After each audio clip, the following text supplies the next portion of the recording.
Mental Fascination by William Walker Atkinson. Chapter 15. Establishing a Mentative Centre.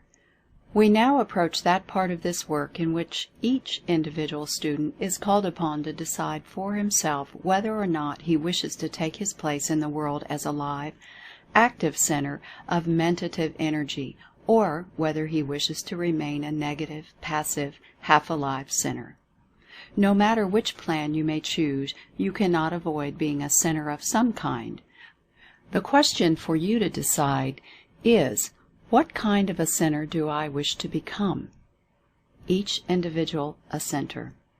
I have explained in my work on mental magic, and again in the first chapter of the present work, that each individual is a center of life, energy, and force in the great ocean of universal mentative energy.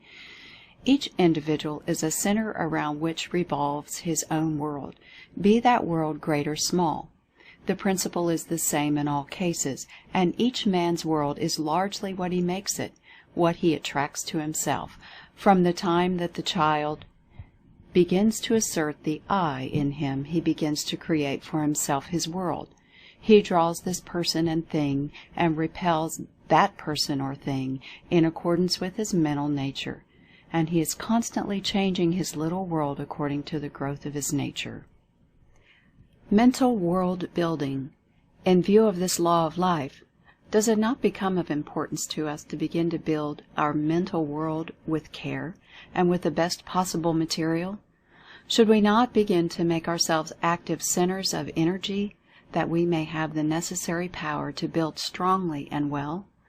Should we not develop within us our powers of attraction, that we may draw to us the things, persons, and circumstances that are conducive to our well-being and content? Should we not develop the willpower within us in order to exert that force which is necessary to push our way through the tangled underbrush of life and make a wide path for ourselves? Answer these questions as you will. I have answered them for myself, and you must do the same for yourselves. The important decision. And so I shall proceed with this work with the understanding that you have answered my questions in the affirmative and have decided to create an active mentative center for yourself.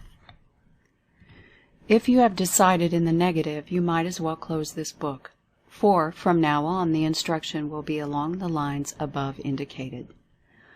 The dual force.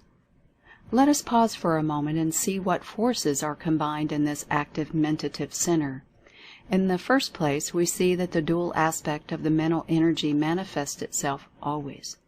That which we have called the desire, force, and that which we have called the will, power, appear as the two mentative poles. You know this well, for you have studied my main work on mental magic, wherein this point is brought out and illustrated.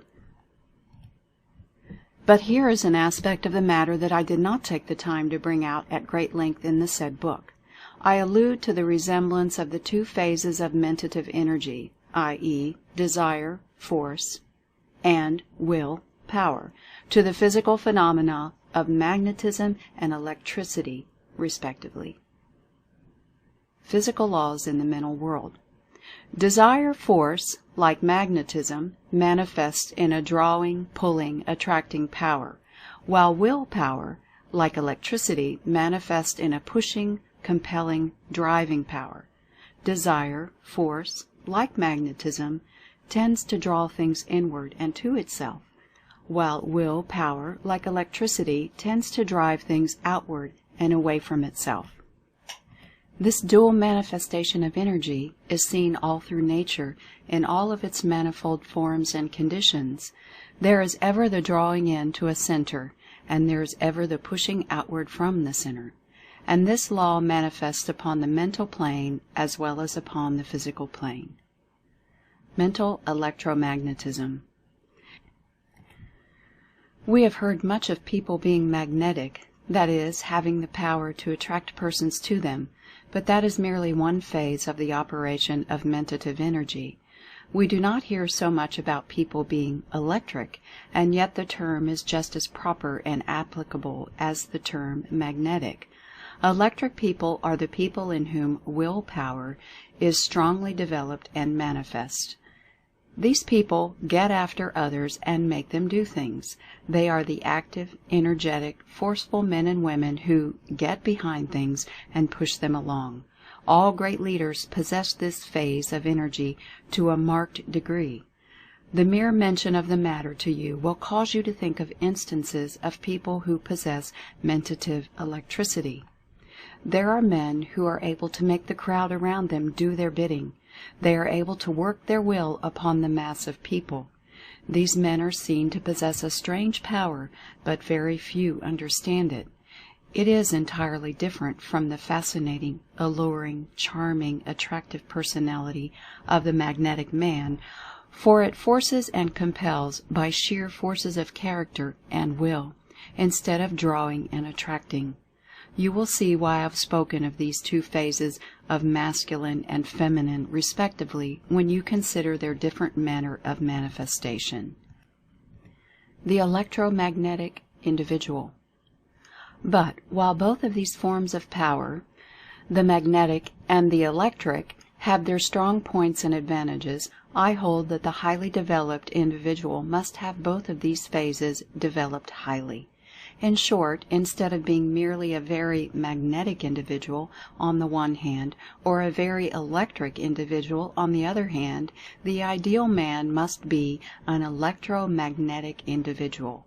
In other words, he must have both sides of his mentative energy highly developed and in full operation. In this way, he is able to manifest a combined influence which will make him a very giant of mentative energy. From theory to practice. Now I have said enough about the theory of the thing. I shall ask you to read over what I have said above several times.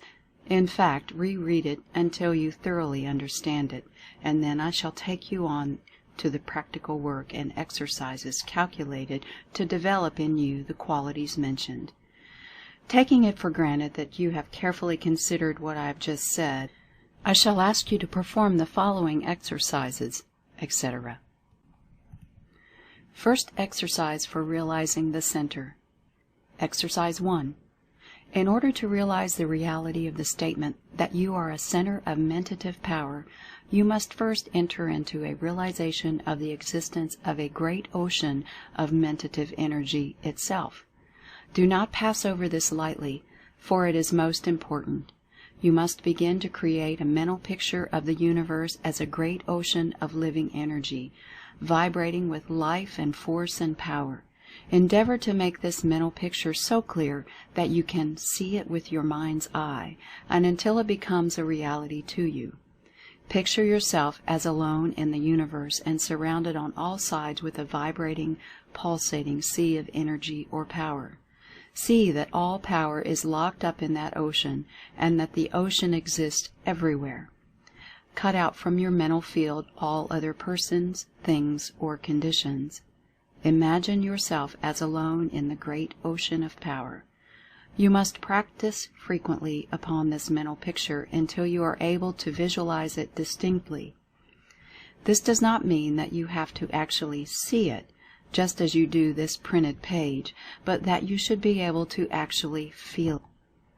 You will begin to understand just what I mean after you have practiced this a little. This great ocean of universal power must become real to you, and you must practice until it does so become. The importance of the exercise. The importance of the above exercise may be understood when I tell you that it will be impossible for you to manifest more than a moderate degree of power until you are able to realize yourself as a real center. And it will be impossible for you to realize yourself as such a center until you realize the existence of the ocean of power itself. For how can you think of yourself as a center of power in an ocean of power until you realize the existence of the ocean itself? The universal ocean of mentative energy contains within itself all the power, force, and energy that there is. It is the source from which all forms of energy arise. It is filled with an infinite number of tiny centers of energy, of which you are one.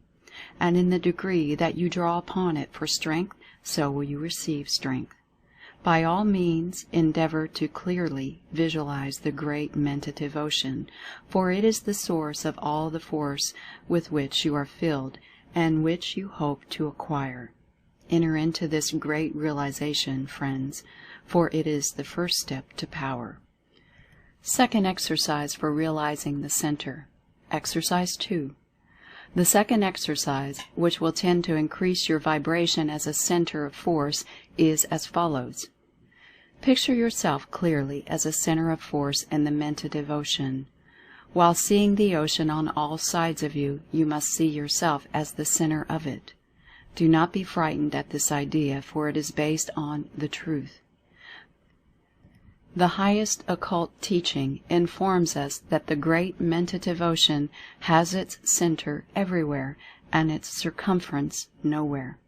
That is, that being infinite in space, there is no finite spot that is really its center, and yet, on the other hand, every point of activity may be called its center. Being extended in every direction infinitely, its circumference is non-existence. Therefore, you are entitled and justified in considering yourself as a center of the ocean of power. Each individual is such a center, and each has his world circling and revolving around him. Some have a small world, and some have mighty ones. There are centers so mighty and exalted that the human mind cannot grasp their importance. But even the tiniest point of activity is a center in itself. So hesitate not, but begin to form a mental picture of yourself as a center of power. A focal point of force. Practice this exercise until you can clearly feel yourself as a center of power. You must learn to think of yourself as a focal point of force in the great Mentative Ocean. Just as the great body of electricity manifests itself in tiny points of activity, so does the mentative energy so express itself in you, who are a point of activity within itself. In urging you to perfect yourself in this realization, I would impress upon you the fact, known to all advanced occultists, that in the measure of your realization of this real nature of the ego will be the measure of the power possessed by you. All of the strong men of our times and of all ages had this realization intuitively or instinctively. That is, although they did not know the philosophy or science of the matter, they still felt and feel this sense of the power of the ego in themselves, which gives them the confidence to do things and the willpower and desire force to carry out their undertakings. It is this feeling of inherent strength that makes men strong and successful and positive. And this feeling and realization may be developed and unfolded within anyone, providing he wants it sufficiently hard. By the exercise of your desire and will, you may build up this realization of power, and in the building up there will come to you a constantly increasing stream of desire and will. In the measure of your expression will be the measure of your impression from the source of all positive impression. Third exercise for realizing the center. Exercise 3. The third exercise consists in the realization of the nature of the force. This force energy, or power, with which you are being filled, and which you are now attracting toward your center, consists of the electrical manifestation of willpower and the magnetic manifestation of desire force. These two constitute the dual phases of the one force. And therefore you must begin to realize that these qualities are within you in order that you may be able to express the same, and thus gain the addition and increased force that comes to those who express the same.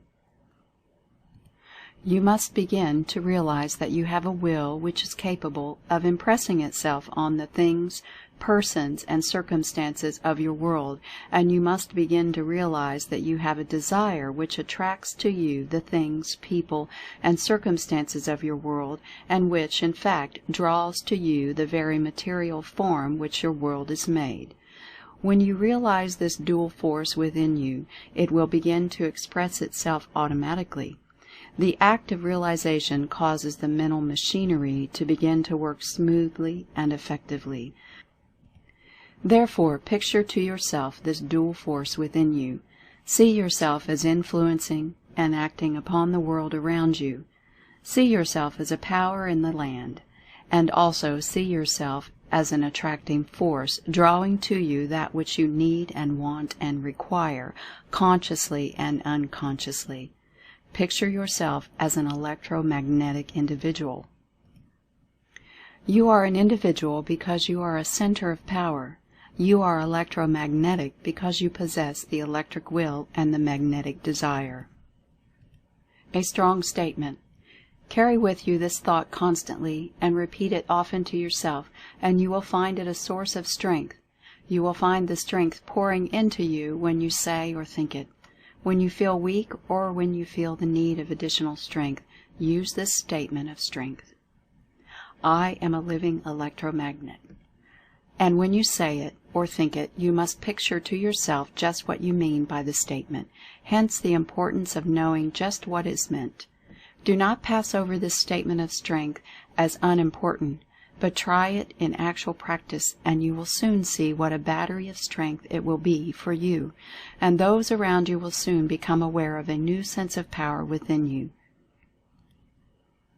Don't lean on others. Don't let others lean on you. Keep this statement to yourself.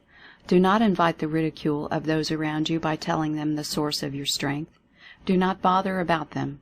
If they are individuals themselves, they will understand without being told. And if they are not, why, all the telling in the world would not make it clear to them. Hoe your own row and mind your own business, and let them do the same. No one can build up his individuality except from within, and each must work out his own salvation and climb the ladder of attainment for himself. And the sooner that people learn this, the better will it be for all. Don't be a leaner or a leaning post. Don't lean on anyone else, and don't let anyone lean on you. Live your own life and let others live theirs.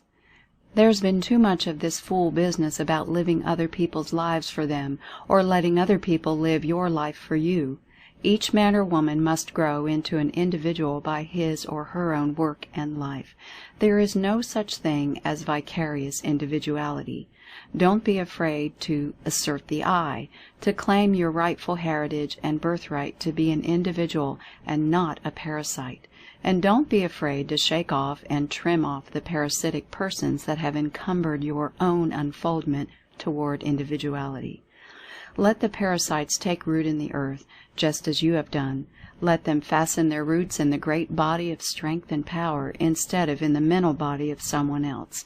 Let them stop their second-hand nourishment and learn to draw from the first source. This is the only way, and the lack of the knowledge of it is filling the world with weaklings instead of with individuals. Therefore, think of these things. Hold them well in mind when you make your statement of strength. I am a living electromagnet. End of Chapter 15. Mental Fascination by William Walker Atkinson. Chapter 16. Personal Atmosphere. The mentative force emanating from each individual creates a mental atmosphere around him which often extends a considerable distance from his body, especially in the case of strong individuals, whose mental atmosphere is felt when they enter a room or public place. Persons whose personality is weaker have a mental atmosphere extending only a few inches from their bodies, and which is scarcely perceptible to those coming in contact with them. The positive aura. The man of positive individuality, our man who feels himself to be a living electromagnet, carries with him an aura of mental atmosphere of positive strength, which is plainly felt by those coming in contact with him. People say about such a man that he has something about him which impresses them, but which they fail to understand. It will be worth your while to study this mental atmosphere of some strong men with whom you come in contact for now, that you have the secret of the matter, that you may take some valuable lessons from him. The air about strong individuals. As I've said in my mental magic, I cannot very well describe this air to you, for unless you have met a man of this kind you will not understand it. But it is a very different thing from the pompous, self-sufficient, self-important, fussy air and demeanor manifested by the cheap imitators of these great men. The magnetic man does not tell you how great or smart or important he is. He leaves that for his cheap imitators. He makes you feel his strength by his very manner and atmosphere without saying a word. He has that something about him that people notice and wonder at, and that something comes from his conscious or unconscious relation to the universal will. Individuality, not personality. In the above paragraph I have pointed out to the student the kernel of the matter. The little fellow who thinks he is one of the big ones believes that his strength comes from his personality, and sooner or later he trips himself up because of this error. But the real big ones of life know better. They may not understand it all, but some way they feel that there is a something back of them from which they are able to draw strength and power, and believing this they are filled with courage and daring, and radiate their strength on all sides. They may talk of their lucky star, or special providence, or else believe themselves to be specially favored of God, as is the case with at least one of the big men of modern finance. But no matter what may be their special interpretations of this something, they all recognize its existence and trust to it. And this conviction and realization gives to the strong individuals that air of calm, positive power and self-confidence that impresses those with whom they come in contact, and which forms their mental atmosphere. Back to first principles.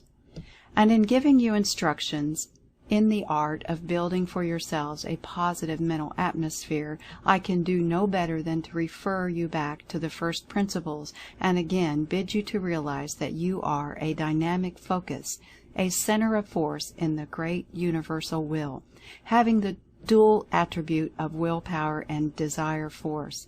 In short, that you are a living electromagnet. Realization brings power.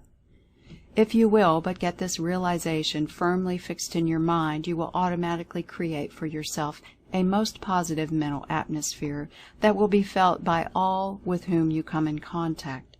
So, first, last, and all the time, build up this realization. Say to yourself, I am a living electromagnet. Think it out, dream it out, act it out. And of course, always realize what all this means.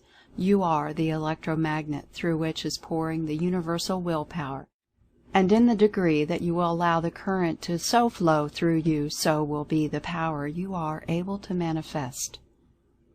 How to use the realization. When you wish to manifest a special degree of power, just let this statement flame out in vivid letters in your mind. When you feel that you are being approached by some other person of strong will, whom you do not wish to influence you, just bring this statement into effect, and you will actually see the effect of it upon the other person. He will feel your strong mental atmosphere and will cease to try to affect you. And even when there is no special need for making the statement of power, it will be well for you to keep it burning bright within you, for by so doing you strengthen your realization, and your mental atmosphere reflects the inner mental state. Special mental atmospheres. So much for the general mental atmosphere. As we proceed, we shall see that the electromagnetic individual creates special mental atmospheres around him by his mental states, depending upon his will or desire at the time. Not only does his will and desire affect other persons directly by means of mental currents, but mentative induction is also set up by the mental atmosphere without any special effort on his part. Maintain your positivity. In this place I wish to call your attention to the importance of always maintaining your positivity as a means of mental training. Do not allow yourself to become negative to others, even where there is nothing lost by doing so, for by this neglect you create a negative habit which will cause you trouble to overcome later. If a person comes into your presence whose personality seems likely to dominate or overpower yours, by all means interpose a mental resistance right then and there. It is not necessary for you to manifest the same in words, for that would make you ridiculous in many cases, nor is it necessary for you to give any special physical expression to your mental state. Simply look the person in the eye, carelessly and without any special effort, at the same time making the mental statement, "I am a living electromagnet," and you will find that your positivity will rise until it is equal with his, and your feeling of negativity will disappear. In exceptional cases you may add mentally, "I am as positive as you." How to create positive auras. It will be well for you to practice the creation of special mental atmospheres in order to establish the habit, and thus render it easier to avail yourself of the same on special occasions. Opportunities of all kinds will present themselves to you in everyday life. The gist of the matter is to surround yourself with a mental aura of such a nature that people will act toward you as you wish them to do. A few examples may help you to get a clearer idea of what I mean, so I herewith give you the same. An interesting example. I know a lady living in Chicago who was constantly complaining that people were always running over her on State Street, the crowded retail street of the great western metropolis. She said that they were always crowding her off the sidewalk and pushing, bumping, and jostling her in a most annoying manner. She asked me for instructions as to what thought she should use to prevent individuals from so acting. I answered that I did not think it was necessary to consider the separate individuals in the case, but that she should treat the crowd as a whole by means of a protective mental atmosphere. I then advised her to build up a mental atmosphere around this statement: "People respect my rights. They will not unduly impose on me in the street. I deny the power of the crowd to impose on me." And she followed this advice, and in a short time had built up a protective mental atmosphere which acted almost magically upon the crowd, who stepped aside and gave her a full right of way on the pavement. She would simply go on her way calmly, serenely, and undisturbed, and the crowd let her alone. I must add that I think that the original trouble arose from a subconscious dislike to the crowds and an extreme shrinking from people, the result being that this dislike acted almost as does fear, and really attracted to her the inference of people. The new mental atmosphere dispelled the old one and gave her an additional positivity beside. Fear as an attracting force. In this connection, I would call your attention to that remarkable psychological fact that fear acts as an attracting force in a negative way. If you want a thing very much, you attract it to you, and if you fear it very much, you do likewise. This apparent contradiction has bothered many students of the subject, but it seems very plain to me. I think the explanation is that in both cases a vivid mental picture is held, and the attraction results along the line of visualization, which always tends to materialize the mental image. Do you see what I mean? Think over it a bit and you will see it plainly. The transformation of a human doormat. Another case from actual experience. Another lady, also a resident of Chicago, complained that the clerks in the great department stores would not treat her courteously, but would keep her waiting without paying her any attention, and in other ways would treat her like a human doormat. She said she would not have minded this so much if other women were treated likewise, but that while she was ignored, others would receive the greatest attention, the clerks falling over themselves to wait upon them. I told her that she had gradually built up around her a mental atmosphere of expectancy, that she had fallen into the habit of expecting such treatment, and consequently she got what she expected. I think that in the beginning she had manifested a timid, humble, meek, worm-of-the-dust state of mind when she entered the big stores, which somewhat overawed her, and then, after this drew upon her the neglect of the clerks, who seemed very ready to wipe their feet on human doormats, she grew to regularly expect the shabby treatment. It was not a matter of dress or anything of that kind, for she dressed well, And, for that matter, I know women who dress poorly who never got any such treatment, for they understand the underlying mental laws too well for that. It was simply a matter of a negative mental atmosphere, as many of you will clearly see. How the change occurred. Well, I told her to brace up and create a new mental atmosphere around this general statement. The clerks like me. They like to wait on me. They give me every attention.